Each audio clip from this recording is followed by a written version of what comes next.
जो हम बात करेंगे आज हमारा अर्धवार्षिक का पेपर हमारा 10वीं क्लास का कैसे आएगा, कितने नंबर का आएगा, कितना समय मिलेगा तुमको और कैसे क्वेश्चन आएंगे, इस बात पे हम चर्चा करेंगे आज। देखो सबसे पहले मैं आपको बताता हूँ कि हमारा अब तक जो पेपर आ रहा था वो आ रहा था हमारा 70 नंबर का। अब हो सकता है तुम्हारा 50 का हो सकता है, कम भी हो सकता है, ठीक है ना, लेकिन 70 से कम तो आएगा नहीं अगर आएगा तो। और मैं आपसे बात करता हूँ कि आपको इसमें जो क्वेश्चन आएंगे लगभग 35 आएंगे। कितने आएंगे? 35 से कम भी हो सकते हैं कि तुम्हारा सिलेबस क्या कर दिया गया है, कम कर दिया गया है। जैसे मैं आपसे बात करूं 1 से लेकर जो 10 तक क्वेश्चन है वो आप कहेंगे एक एक नंबर के। कितने नंबर के? एक एक नंबर के, जो आपके ऑब्जेक्टिव होंगे, जिनको आप बोलते हैं बहुविकल्पीय। कैसे होते हैं? बहुविकल्पीय की वैकल्पीय आते हैं तुम्हारे, जिसको बोलते हैं ऑब्जेक्टिव। दूसरा आपके 11 से लेकर आपके 22 क्वेश्चन तक आपको आएंगे 1.5 नंबर के। कितने नंबर के?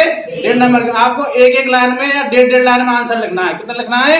एक एक लाइन में या 1.5 लाइन में आंसर लिखना है। तीसरा बात करो आपसे 23 में से लेकर 32वें क्वेश्चन तक आपको आएंगे 3-3 नंबर के। कितने नंबर के? 3-3 नंबर के। आपको लगभग आधे पन्ने से थोड़ा सा कम लिखना है। कितना? आधे पन्ने से थोड़ा सा कम लिखना है। किसमें? तुम्हारे 3 नंबर वाले में। अगला बात करता हूँ आपसे मैं 33 में से लेकर 35 में तक आपको आएंगे 4 नंबर के। कितने आएंगे? 4 नंबर के। ये तुमको लगभग आधा पन्ना पेपर में करना जरूरी होता है। अब देखो मैं आपसे बात करता हूँ, सबसे पहले आपके आते हैं तुम्हारे ऑब्जेक्टिव क्वेश्चन, जिनको बोलते हैं बहुविकल्पीय या विकल्पीय। उनमें आपके कैसे कैसे क्वेश्चन आएंगे मैं आपको बता देता हूँ। देखो सबसे पहले, और आपका समय कितना रहेगा? आपका 3.25 घंटे। कितना रहेगा? 3.25 घंटे। अब देखो जैसे आपका पहला क्वेश्चन कैसे आएगा, जैसे उसने दे दिया चींटी के डंक में कौन सा अम्ल पाया जाता है, तो हम बात करेंगे ऑप्शन 1 दे रखा है मेथेनोइक अम्ल। तो हमारे चींटी के डंक में कौन सा अम्ल पाया जाता है? हमारा मेथेनोइक अम्ल, जिसका दूसरा नाम होता है फॉर्मिक अम्ल। क्या होता है? फॉर्मिक अम्ल। आपसे बात करूं सीट्रिक अम्ल, ये पाया जाता है तुम्हारा सेब में। किसमें? सेब में। लैक्टिक अम्ल तुम्हारा दूध में या दही में पाया जाता है। लैक्टोबैसिलस नाम का जो जीवाणु होता है ना, उसकी वजह से इसको क्या बोलते हैं? तुम्हारा लैक्टिक अम्ल तुम्हारा दूध में या दही में पाया जाता है। अगला होता है तुम्हारा टार्ट्रिक। टार्ट्रिक तुम देखा होगा टमाटर में पाया जाता है। किसमें पाया जाता है? टार्ट्रिक अम्ल टमाटर में पाया जाता है। अगला क्वेश्चन की बात करेंगे सर्वाधिक तन्य धातु। मैंने आपको लिखाई थी कि सोने के 1 ग्राम में आप 2 किलोमीटर लंबा तार खींच सकते हो। सोने के 1 ग्राम सोने में कितना खींच सकते हो? आप 2 किलोमीटर लंबा तार खींच सकते हो। इसलिए सर्वाधिक तन्यता कहाँ पाई जाती है? हमारी सोने में। किसमें पाई जाती है?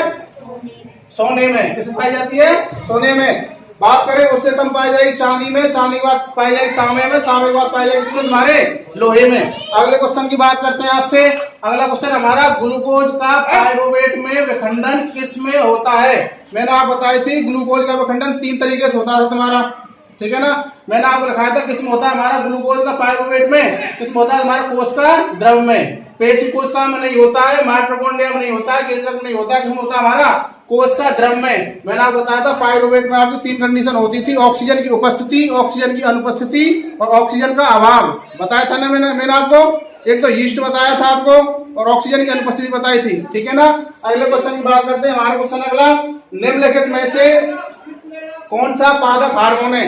पादप हार्मोन की बात करते हैं हम। देखो सबसे पहले हम बात करते हैं तुम्हारा इंसुलिन। इंसुलिन कहाँ पाया जाता है? मनुष्य में पाया जाता है।